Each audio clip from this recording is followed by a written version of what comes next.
1900.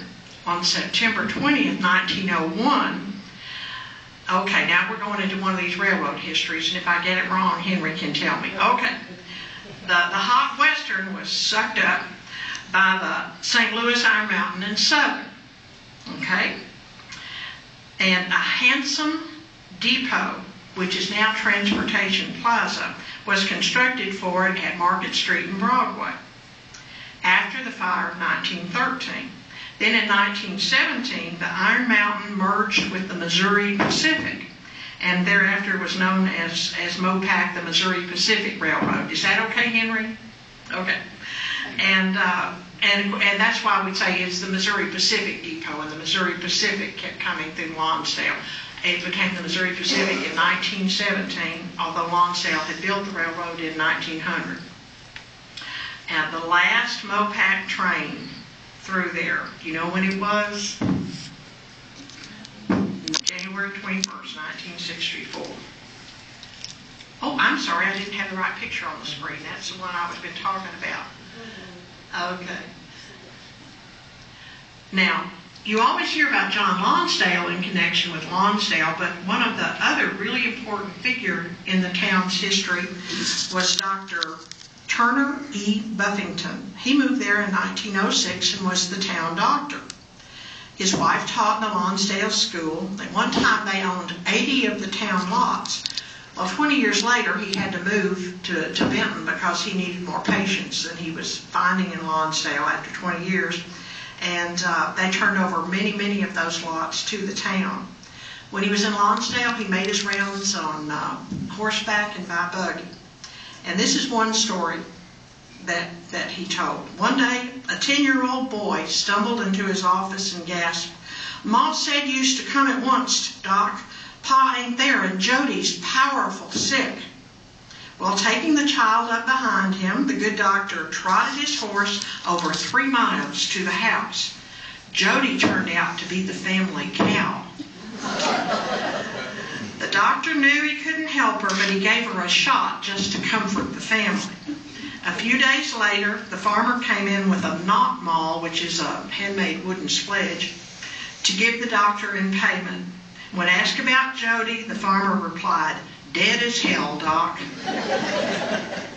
Another time, a lumberman came in. He said, "Yowling like a banshee with a toothache." And the doctor took one look at him and told the man that tooth had to come out. "Ah, gee, will it hurt, Doc?" The nervous mountain man whined. "Well, if it doesn't hurt, I won't charge you," said the doctor.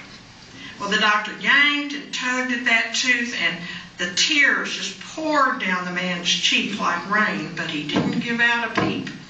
When it was all over, he picked his enormous frame up and walked out with, "Thanks, Doc. Didn't hurt a bit."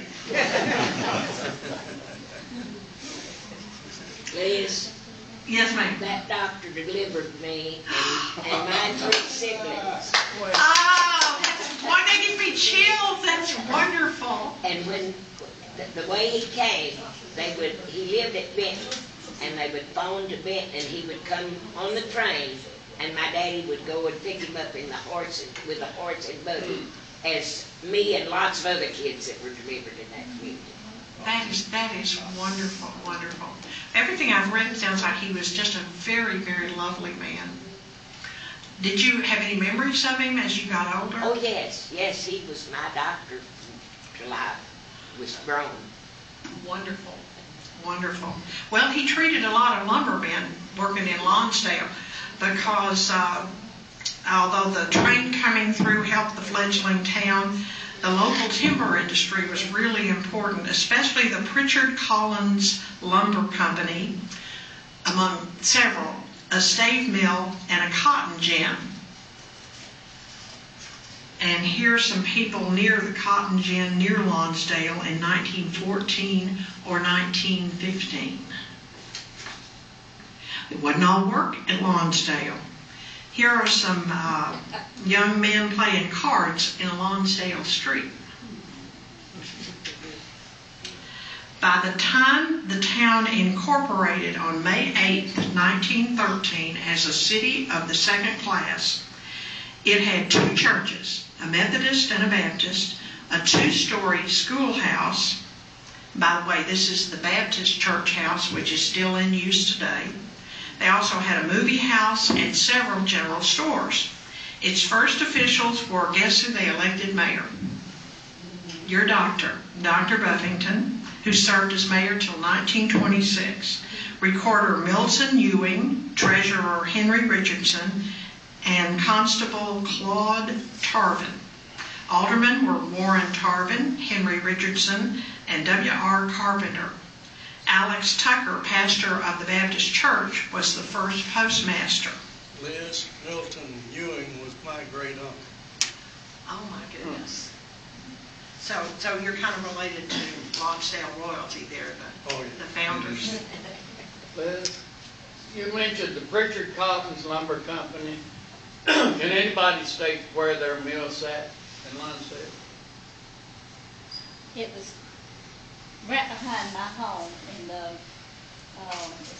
slough, I call it, but it was away from the railroad track. Where?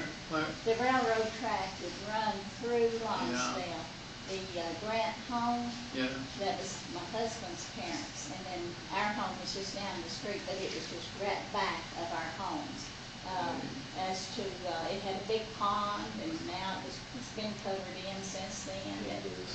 Did the railroad track run down where the main street, that is Spring Street, runs now? No. It was a block over to the north, isn't it, Steve? The railroad, the park, north of the top part. Yeah. Was that put the mill between Spring Street and the track? No. The mill was on the other side of the track, north of the track. Oh, north of the track. Okay. It's just within that area, within okay. the block. It's well. at the very end of the city park. There's a bunch of trees and headed toward Hot Springs at the end of the city park. That's where That's where the... Yeah, you can't run a tractor through there to this day unless it's very, very dry, because all of the tailings wound up in there from the lumber, the sawdust. Okay, good. It's it can get mucky quick. Well, this is the Lonsdale Schoolhouse, and I think that was quite a nice schoolhouse, wasn't it? Here's another picture of it, taken in 1911-12, and the teacher that year was the man on the far right, Charles Allison. He was a later school board president at Lakeside. Mm-hmm. And he wrote a few articles for the Record as well. Yes, he did. And there he and his wife Ellen are sitting on the porch of their home in Lonsdale in 1911. This is the only picture I could find of a business in Lonsdale. This is one of the general stores. You can get an impression of you know, the frame building that was typical of the time and the long dresses. Do you know the name of that business? No, ma'am. I don't know what that particular one was. And what town could call itself a town without a post office? Here's the Lonsdale Post Office. So things, you know, were looking prosperous and good, but hard times were ahead. On September 14th, 1922, a devastating fire swept through the community.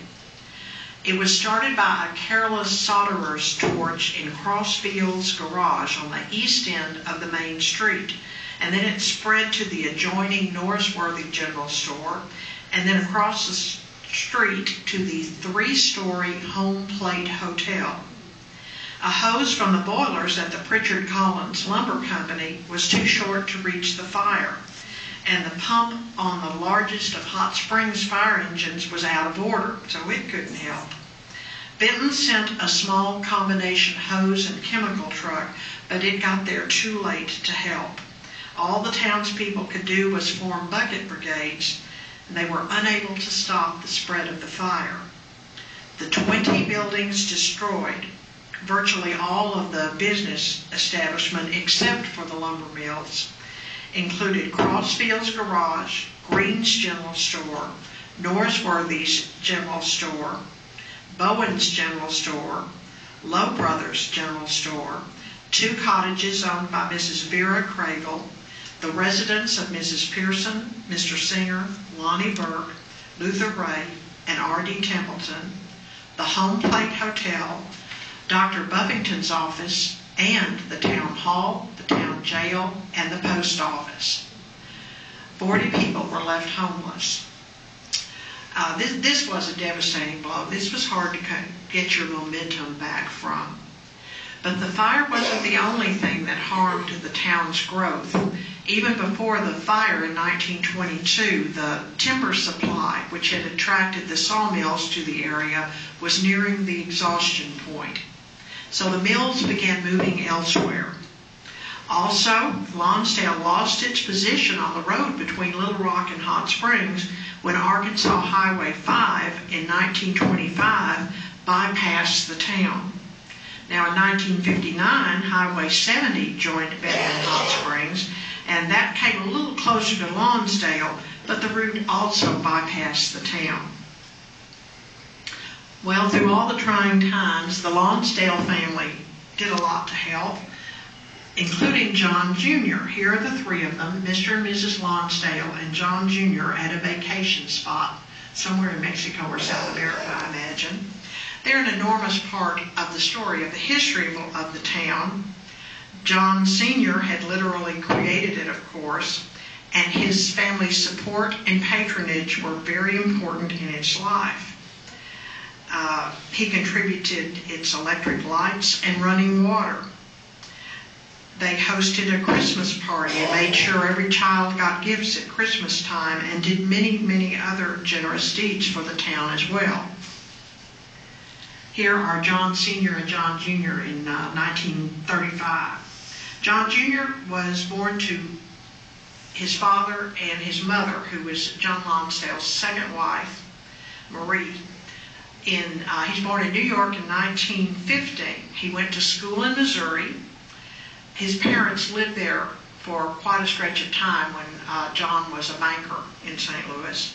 And then John Jr. went to college in Florida. He moved to Arkansas in 1932, and he was made chief of police of Lonsdale when he was 18 years old in 1933. Now, how many 18-year-olds get made chief of police in any community without the daddy's name behind him? I'm sure that had something to do with it. But he didn't have many law enforcement duties. The first time he had to make an arrest was in 1939. 2 young Lonsdale men, a 19-year-old and a 16-year-old, had stolen 4 bicycles from people in Hot Springs, and the Hot Springs police had figured it out and told Lonsdale about it, and he had to arrest the young men. But he went to court for them and spoke up and said if the judge was lenient, he'd try to find them jobs. I've heard from more than one person that later in life John Jr. would break the law himself, particularly by getting intoxicated and shooting out the street lights at Lonsdale, but then he would very promptly pay to have them replaced. He built a cabin or home for himself there, separate from his parents, that he named Lazy Bones.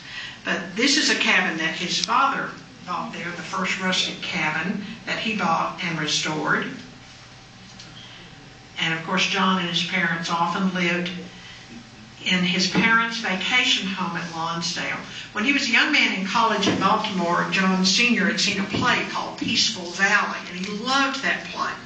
And he swore to himself that someday he'd have his own Peaceful Valley, and that's what they named their home in Lonsdale. Does that cabin still sit there? I do not know. Does anybody know? Yeah, at the head of Peaceful Valley. Oh, It's out there by the Baptist camp. I have got to go see that. I had no idea